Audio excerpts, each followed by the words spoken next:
The 1993 Daytona 500 marked a changing of the guard for NASCAR. It was the first Daytona 500 that didn't have Richard Petty behind the wheel of a car, although he was still on hand as a team owner. Meanwhile, 21-year-old Winston Cup rookie Jeff Gordon started on row 2 in only his second Winston Cup race. Earlier in the week, Gordon became the youngest driver ever to win one of the twin 125-mile qualifiers, and he wasted no time making his mark.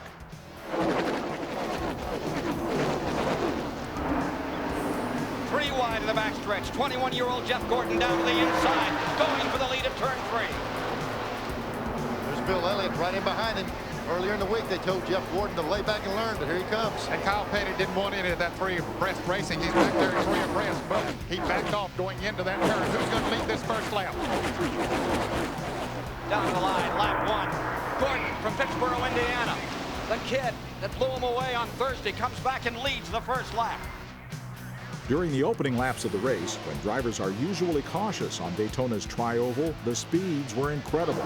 We're running 2.5 miles, getting around it pretty quick. When you zero in, you can really see the speed. 190.5 miles an hour that last lap. That's faster than the qualified. 2 cautions came out before lap 16. The most serious occurred when a blown engine led to trouble for substitute driver Jimmy Hensley. We got a smoker, and that Jimmy is Hensley getting out of loses it. control.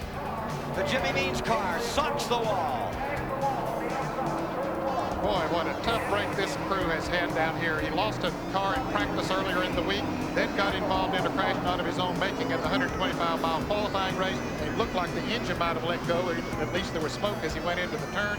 And here Jimmy Hensley, the Jimmy Means car, out of it again here early in the Daytona 500. Field backing down as they come around to finish lap number 12. But following the restart, the field broke free for 114 consecutive laps of green flag racing, with Dale Earnhardt's number 3 Chevy at or near the front for most of that stretch. Lead, Earnhardt, Chevy against Chevy.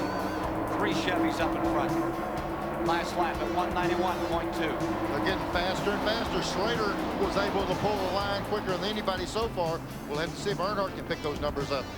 The laps rolled by and the race was clean, until just after most of the field made green flag pit stops on lap 129. Let's take a look here. Looked like Wally Dallenbach got into the wall. Saw 71 Cup cars lifted. Boy, there goes up in the air. There's Sterling up in the air. Looked like they might have lifted because of that accident in front of him, and he got it backwards. Indeed. There. The field had barely gotten back to speed 10 laps later when the yellow came out again. Trouble on the backstretch. Straightaway. Going into turn 3. Rick Wilson's car has been collected in this crash. There's Hamilton's car. Rick Wilson dropping down to the inside. The number 44 car running in 17th gets hammered. He's okay. Richard Petty on the radio talking to driver Rick Wilson. And the safety crews remained busy just moments after the next restart when Ernie Irvin tangled with the wall. And there's trouble on the backstretch. It's Ernie Irvin's car that's slapped into the wall. Looks like it's hitting a ton, too, on that right front. Now you wonder if that strategy, they'll say, I wish we hadn't done. Don't know what caused this, but being back in a pack, you certainly are more subject to get involved in something like this than if you were up front. When the field was racing again, the pack bunched up and was running 2 abreast when Dale Earnhardt made a bold move, followed by trouble for several cars in turn 4, including pole sitter Kyle Petty.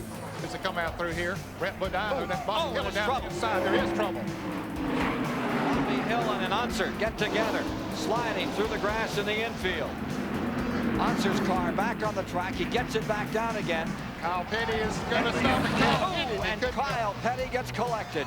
Kyle tried his best to get stopped. He kept watching that car come back up in front of him and thinking that he would stop, and he just ran right into it. Ned, I'm not so sure they wasn't laying back, but what do? He did everything he possibly could and just nowhere to go. The cars slid to a stop, but the action between the drivers continued. Hillen trying to explain what happened, but Petty didn't want to hear it. Bobby Hillen trying to explain, I think. I don't think Kyle likes what went on there. But he said, hey, it's over with now. There's nothing we can do about it. Let's don't even talk about it right now. Let's cool off. You're exactly right. These guys are out there running as hard as they can run. What they don't need to do is even get together. It's hard to control your tempers. Trying to keep them apart. And that's surprising that Bobby Hillin, he's a real mild-mannered individual, but he's very upset too. After the restart, as you watch the cars tightly bunched from the blimp, keep an eye on the yellow number 30 car of Michael Waltrip as the worst accident of the day unfolded. A while ago, we saw Jarrett and Earnhardt were capable of pull away a little bit. They're trying to break it in. Trouble behind Rusty Wallace is turning over. Rusty Wallace 20 feet in the air, spinning, crashing.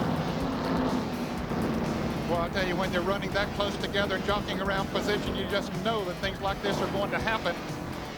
Amazingly, Wallace emerged from the twisted metal remains in good shape and walked under his own power to the ambulance. They restarted on lap 172 with Dale Earnhardt in front, trying for the 15th time to win the Daytona 500. The rookie Jeff Gordon was hanging close with Dale Jarrett right behind him. With his dad Ned in the broadcast booth and his mother Martha watching from the family van, Jarrett made his move with 2 laps to go. There's Jarrett. He's looking at that high line again. He wants to get a good run off of this corner. The other 2 cars are nose to tail. Gordon took a look to the inside then. He's going to try looking again. Here comes Jarrett dipping to the outside as Gordon went to the inside. Looks like he's going to clear him, getting down in the corner. Into 1, Jarrett on the move. Come on, Martha. He's going to be okay, dear. Mitch, she's quit looking now.